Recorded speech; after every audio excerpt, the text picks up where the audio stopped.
Liewe broer en suster in ons Here Jesus Christus,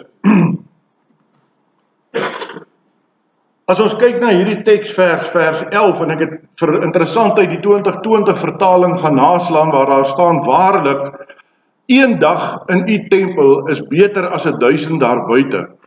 Ek staan liewer by die drempel van die huis van my God, as om te woon in huise sonder God. Voordat ek begin met die prediking, wil ek eers weer hê jy moet 'n prentjie in u agterkop net vasmaak. U en ek is op pad na 'n woestyntog. Kom ons sê, daar in die Sahara woestyn. Ons kom daar aan en die toerleier sê, julle moet weet, ons gaan ver stap elke dag in hierdie dorre, droë woestyn. So pak vir jou 'n rugsak met genoegsame kos vir die 7 dae. Sorg dat jou watervoorraad van so 'n aard is dat jy vir 7 dae genoegsaam sal hê. Want môreoggend staan ons dou voor dag op en ons begin spoedig met ons staptog deur die woestyn. So gaan die eerste dag verby.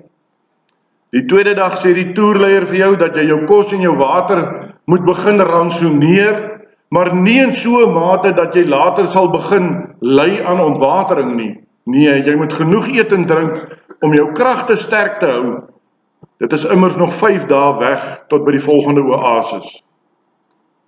En soos die dae kom en gaan, word jou kossak al ligter en jou waterbottel word al leer, maar dis nie al nie.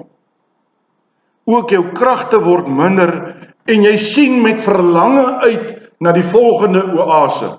Ja, dit is so asof die son al hoe skerper begin neerbrand, asof die sand al hoe warmer word en die winde en die sandstorms al hoe erger word. Dan dink jy so by jouself, sjoe, as ek maar net by die volgende oase kan uitkom met hierdie moe liggaam, sodat ek in daardie verfrissende koel fonteinwater myself kan gaan laaf. Ek is tog nou al moeg vir hierdie blikkies kos en hierdie kunsmatige kosse.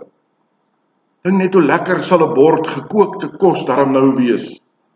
En dis asof jy vir jouself amper moed begin inpraat en jy besef, maar die volgende oase lê net om die draai. So kom jy uiteindelik op die 7de dag by die oase aan. En daar's 'n mate van verligting en blyheid dat jy weer ordentlik kan eet en kan drink. Ja, jy is weer versterk in jou kragte en in jou lewenslus vir dit wat voor lê. Jy sien sommer weer kans vir die wêreld. Ja, ook vir die volgende week se staptog daar in die woestyn. Nadat jy die dag by die oase goed uitgerus het, kom die toerleier en hy sê dat jy maar weer jou kosmandjie of sakkie moet hervul en jou waterbottel moet volmaak, want dit wat so pas verby is, lê weer vir jou voor. En so loop die een week na die ander week, van die een oase na die ander oase. En wat jy aanvanklik gedink het, is nie moontlik nie, beleef jy nou eerstehands kan gedoen word, mits jou beplanning en jou reistog reg aangepak word. Maar kom ons sê nou vir mekaar, dalk wil jy deel wees van daardie ekspedisie in die woestyn, maar jy is so bietjie meer van 'n waaghals, meer 'n avonturier. Jy hou daarvan om berekende kansse te vat. Jy geniet om jouself tot die uiterstes toe te druk. En toe die toerleier sê dat jy vir net 1 week kosvoorrade moet saamvat, toe koop jy 'n groter rugsak, sodat jy vir 2 weke kos en water kan saamvat. Jy beplan dus vir 2 weke se woestyn stap. En toe die groep by die eerste oase na 'n week kom en stop en hulle kragte herwin, toe stap jy ewe manhaftig verby en jy stap op pad na die volgende oase. Na 2 weke in die woestyn begin die wêreld vir jou nie meer so lekker lyk nie.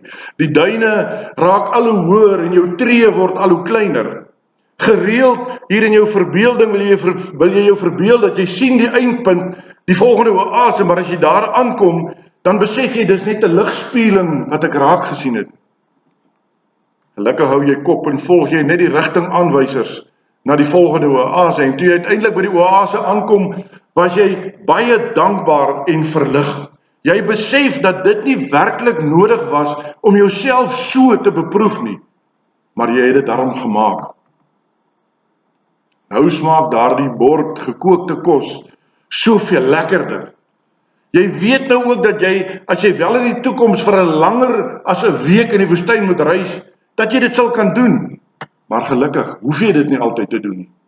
Daar is gereeld 'n oase waarby jy verbyloop en waar jy jouself kan verfris. Die ironie is dat daar wel baie mense is wat sterker is as die persoon langs jou. Hulle kan vir baie langer met baie minder kos en water klaarkom. Hulle stap nie net 1 of 2 weke nie. O nee, hulle hou sommer net aanstap.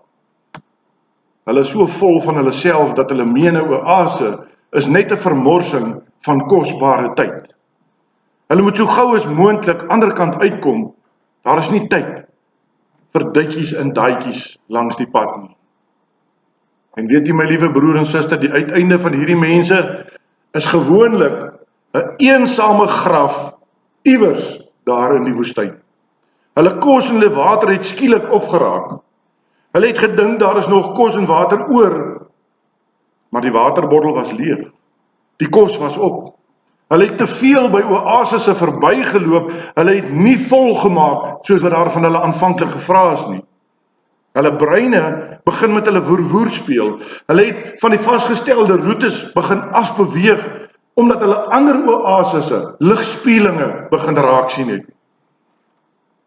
Hulle het agter skyn oasisse aangehardloop. Die van u, en ek het die voorreg gehad om daar in Namibië, net in die Namib-woestyn 'n bietjie te kon rondloop. Die van u wat al die geleentheid gehad het om so in 'n woestyn rond te stap. Ja, skielik besef jy jou nietigheid. Skielik besef jy, wat is die mens dat God oor hom dink? Die woestyn kan lelik met 'n mens se verstand begin mors. Veral as jy begin moeg raak, as jy begin honger word en jy dors na 'n uitkoms. Baie keer in so 'n situasie wen sulke mense, terwyl hulle besig is om te sterf in die woestyn, dat hulle eerder nie so dom was nie, maar dat hulle daardie weeklikse oasisse bygewoon het. Maar as jy weet, spyt kom ons altyd te laat. So 'n persoon sterf van 'n honger en 'n dors, smagtend na uitkoms uit sy eie benarde posisie, en meestal verniet. Nou my liewe broer en suster, as jy hierdie prentjie nou in die agterkop vasgemaak het, dan wil ek vir u sê, hierdie psalm handel oor die gelowige se wens om gereeld in die huis van God te kom. En tog, die liefde vir God se huis en die verlange om gereeld in die tempel te kom, is nie die middelpunt van dit wat in hierdie psalm opgeteken is. Nee, hierdie psalm gaan oor God. Oor die psalmdigter se verlange om naby aan God te kan leef. Wat sou hierdie huis van die Here gewees het, as God nie self hier teenwoordig was? Dan was dit maar net nog 'n gebou in Potchefstroom. Maar omdat God daar is, omdat God hier aanbid en vereer word, is dit sy woonplek op aarde. Daarom is die psalmdigter se verlange en sy begeerte so groot om juist daar te wees, want dit is waar God is. Ja, daardie lewende God, wat hy met sy hele wese wil dien, waaroor hy wil jubel, woon in sy tempel. Eintlik is hierdie psalmdigter baie jaloers op die voorreg wat die mossies en die swaalkies het, om nes te maak by die tempel van die Here. Die mossie en die swaalkie het hierdie wonderlike voorreg om elke dag die teenwoordigheid van God te beleef en in dit te leef, om daar te broei, om daar te kan slaap. Net so veilig soos wat die mossie en die swaalkie in die tempel van God voel, net so veilig en geborge voel die gelowige in die huis van God. Daarom dat hierdie psalmdigter, hierdie voeltjies, beny dat hulle die geleentheid het om hier onder die afdak te kan woon, elke dag hier in die teenwoordigheid van hulle God. En hy spreek die wens uit dat hy graag soos hulle sou wou wees. Vir die psalmdigter is daar geen twyfel oor die voordele verbonde om gereeld in God se huis te wees. Juis omdat hulle so gereeld na die huis van die Here gaan, word dit vir hulle 'n tweede huis, 'n plek waar hulle ook veilig en geborge kan voel. Die gelowiges wat graag na die tempel toe kom, kan nie ophou om God te loof en te prys vir al die goeie dinge wat hulle uit die Vader se hand ontvang nie. God skenk aan hulle krag, God skenk aan hulle beskerming in hulle daaglikse lewe. En hulle lofprysinge teenoor hom hou nie op nie. Hierdie God wat hulle loof en prys, is nie net God van die tempel of van die Sabbatdag nie. Nee, hy is die lewende God van elke dag van die week, waarin u en ek die voorreg het om te kan leef. Die psalmdigter verduidelik baie mooi in 'n beskrywing van hulle daaglikse omstandighede, hoe goed die Here eintlik vir elke gelowige sorg en beskerm. In die droë Palestina was water altyd 'n simbool van die Here se seën en sy sorg oor die volk, oor die gelowiges. Ons lees daarvan in Jesaja 41 vers 18 waar hy sê, ek sal op die kaal bergtoppe riviere laat ontspring en in die laagtes fonteine laat uitborrel. Ek sal die woestyngebied in rietvlei verander, dorland in 'n fonteinwêreld. Daarom sê die psalmdigter ook dat die gelowiges wat gereeld in God se huis kom, in hulle daaglikse lewens God se liefde en sy beskerming elke dag ervaar. Wanneer hulle deur daardie dorre laagtes trek, sal God sorg dat daar altyd water is. En nie net een keer. Ons lees hier in die Bybel dat hy sê, keer op keer ontvang hulle nuwe krag. Vir die gelowiges wat weekliks deur die woestynwêreld van ons lewens swerf en reis, is daar keer op keer verkoking uit God se woord. Kom maak jou kossak vol, kom maak jou waterbottel vol.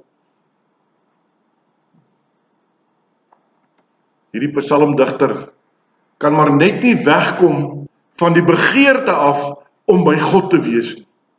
Nou is die vraag vanoggend, my liewe broer en suster, is ek en jy al by daardie begeerte om elke dag by God te wees? Al kan hy self net een dag in die tempel kom om naby God te kan wees, dan is dit vir hom selfs beter daardie een dag as 1000 daar buite. Die betekenis dat hy daarin heg om saam met die ander gelowiges sy geloof daar in die huis van God te bely en saam met hulle God te loof en te jubel oor sy goedheid, is vir hom die heel belangrikste in sy lewe.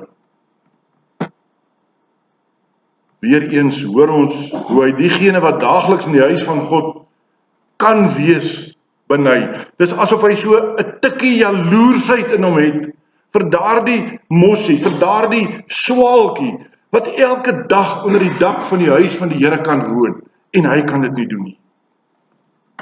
Daarom sê hy gee glad nie om op die drempel van die tempel te kan staan, eerder as in die huise van goddelose mense nie. Hierdie lewende God gee aan elke gelowige krag. Hy gee beskerming, hy gee genade, hy gee eer, en al hierdie goeie dinge wat hulle vir hulle menswaardige bestaan nodig het, kom van God af. Psalmdigter loof die Here daarvoor en hy sê, Here Almagtige, dit gaan goed met die mens wat op U vertrou. Kan ek en jy vanoggend, my liewe jong mens daar op die galery, my liewe kind, my liewe oom, my liewe tannie, kan ek en jy vanoggend hierdie selfde belydenis maak? Hierdie Psalm gee meer as genoeg bewyse om 'n mens te oortuig van die noodsaaklikheid om gereeld in die huis van God te wees, om gereeld kerk toe te kom, om gereeld in die erediens te wees. Vers 6 sê, 'n mens moet graag kerk toe wil gaan. Vers 5 sê, die kerk moet vir jou soos 'n tweede tuiste voel. Met ander woorde, jy moet veilig en geborge voel. Jy moet kan ontspan en rustig wees. Vers 6 en vers 13 sê, dit sal met jou goed gaan as jy gereeld in die huis van die Here is. Vers 7 en 8 sê, volgens verse 7 en 8 wil God baie graag diegene wat kerk toe kom seën met sy liefde en sy genadegawes. En volgens vers 11 is dit in elk geval beter om in die kerk te wees as om in die warm snoesige bed te bly lê.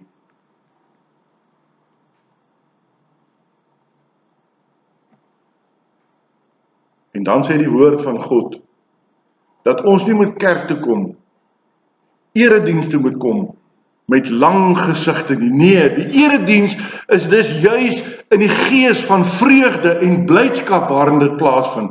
Want dit is juis hier in die erediens dat die ontmoeting met ons almagtige God plaasvind. Daarom kan ek en jy jubel en juig, ons moet opgewonde wees.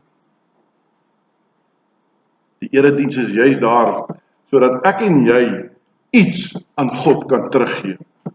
In die erediens skenk die Here aan ons sy genadegawes. Ontvang ons geloof en ons word versterk. Ons word vertroos in ons elende en ons verdriet. Ons ontvang krag en ons word verseker van God se beskerming vir die res van die week. Die wonderlike is dat ons verseker kan weet dat God met ons is. Immanuel, God met ons. En dat hy beskerm. Net soos wat die gelowige krag in die huis van die Here vind, net so ervaar ons vandag ook daardie waarheid en die werklikheid. Sondag kry die gelowige sy krag, sy energie in die huis van die Here. 'n Mens het ook 'n lewe daar buite. Met ander woorde, jy moet ook jou daaglikse dagtaak gaan verrig. Maar al moet ons in die week deur dorre leegtes trek, sal die Here ons beslis van sy beskerming voorsien. Ek hoef nie te bekommer oor daardie dor gedeelte waardeur ek moet trek nie. Net soos die reisigers destyds deur water en barre woestyn verkook is, net so sal God ons met sy woord kom versterk, totdat ons weer Sondag by mekaar kan kom, om nuwe brandstof vir ons voertuig te kry. Keer op keer sal God ons deur die week bemoedig en versterk. Daarom, geliefdes, is hierdie Psalm 'n oproep tot dankbaarheid van die gelowiges. 'n Gelowige bewys juis sy dankbaarheid deur sy optrede teenoor God. En waar anders as juis in die erediens kan ons dankbaarheid beter bewys. Omdat die psalmdigter geweet het dat hy nie 'n permanente inwoner in die huis van God kon wees nie. Omdat hy nie kon wees soos daardie mossie of daardie swaalkie wat onder die dak 'n huisie bou en daagliks in God se teenwoordigheid is nie, het hy met die brandende begeerte uitgesien na die volgende geleentheid, die volgende Sabbat, die volgende erediens, sodat hy in dankbaarheid met opgewondenheid kan kom na die huis van die Here.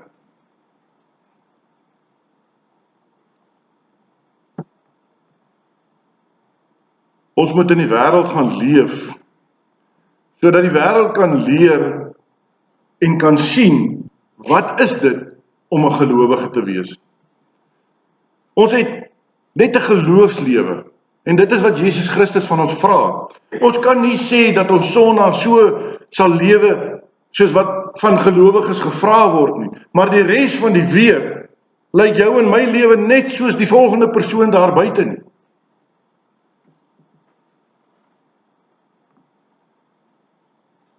Kom, my liewe broer en suster, My liewe jongmens, kom laat daardie begeerte ook in julle hart vanoggend wakker word om elke dag in die huis van die Here te wil wees, in die kerk by mekaar te wil kom. Maar omdat dit ook nie moontlik is nie, laat ons eerder uitsien na die volgende geleentheid, na die volgende Sondag, dat ons geestelik begin voorberei om weer in die teenwoordigheid van God te kom, waar ons sy woord kan hoor vir ons lewe. Ja, laat ons verlangend uitsien na die volgende oase, na 'n weeklange woestynreis in die wêreld daar buite.